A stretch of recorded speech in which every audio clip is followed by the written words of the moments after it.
Power BI allows users to connect to various data sources, including Azure DevOps, to visualize and analyze project data.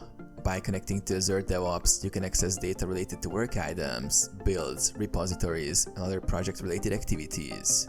Here's how to get started. Access Power BI. Open Power BI Desktop. Launch Power BI Desktop or navigate to Power BI service at powerbi.com and log in. Connect to Azure DevOps. Select Get Data. Click Home, Get Data and choose Azure DevOps. Authenticate with Azure DevOps. Enter your Azure DevOps organization URL and sign in with your credentials. Choose Data to import. Select Data Source. Once authenticated, select the relevant project and choose the type of data you want to import. Work items, repositories, builds, pipelines. Define filters. Filter the data based on specific criteria. Load and transform data. Load data. Click Load to import the selected data into Power BI. Transform. If needed, use Power Query to clean, reshape, and filter data further.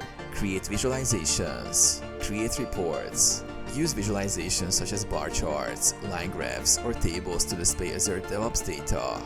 Publish. Once the report is complete, publish it to the Power BI service for sharing with others.